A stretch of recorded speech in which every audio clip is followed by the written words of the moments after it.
माननीय अध्यक्ष महोदय, महोदय साहब, आपके अध्यक्ष चुने जाने पर हम ग्रांड डेमोक्रेटिक सेकुलर फ्रंट की जानिब से और अपनी पार्टी MIM की जानिब से मुबारकबाद पेश करते हैं। और आज आपके चुने जाने के क्रम में जो दृश्य यहां पर देखा गया, उससे जरा थोड़ी देर के लिए तो अफसोस हो सकता है, लेकिन ये लोकतंत्र की और जमहूरियत की बड़ी खूबसूरती है कि इख्तलाफ के बाद,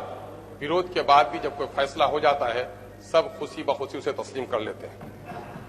हमें आपसे विरोध नहीं, आपके पार्टी और NDA, बीजेपी और NDA के जो नजरियात रहे हैं, उससे विरोध जरूर रहा है, लेकिन आप जिस कुर्सी पर बैठे हैं उस पर हम आपको मुबारकबाद देते हैं। आपके विरोध में हम खड़े जरूर थे और गठबंधन का हिस्सा न होने के बावजूद भी हम गठबंधन की हमायत में खड़े थे, लेकिन अब जब आप कुर्सी पर बैठे हैं तो हम समझते हैं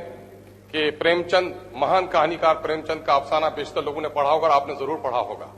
कि पंच की कुर्सी पर बैठने के बाद आदमी पक्ष और विपक्ष नहीं देखता। आप सदन के संरक्षक हैं, हम सबों के गार्जियन हैं, कस्टोडियन ऑफ द हाउस हैं। हम ही नहीं, पूरा सदन आपसे ये उम्मीद रखता है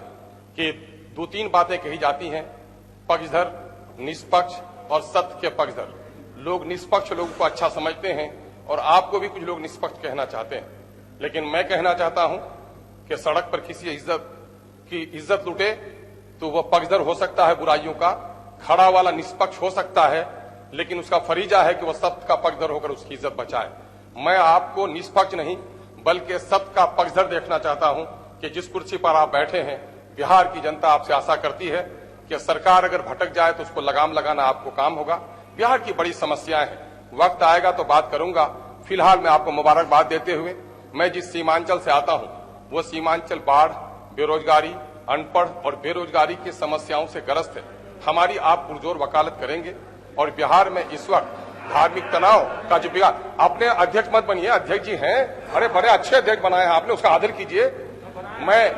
आप ही बनाए हैं और आप ही आदर नहीं कर रहे हैं, तो मैं आपसे उम्मीद करता हूं कि बिहार की नई नस्ल की शिक्षा देने वाले नियोजित शिक्षकों का, पलायन वाले मजदूरों का, बच्चों की पढ़ाई जो कोरोना से रुकी हुई है उसका, और बिहार में सामाजिक सौहार्द बनाए रखने का, और हमारी गुलनाज की जो इज्जत टूटी है उसको इंसाफ दिलाने के लिए सरकार को जरूर मजबूर करेंगे। हम यही आपसे उम्मीद भी रखते हैं और यही आशा भी रखते हैं, ताकि आपके सदन में जो समय गुजारे जाए आने वाली पीढ़ी उस पर नाज करे।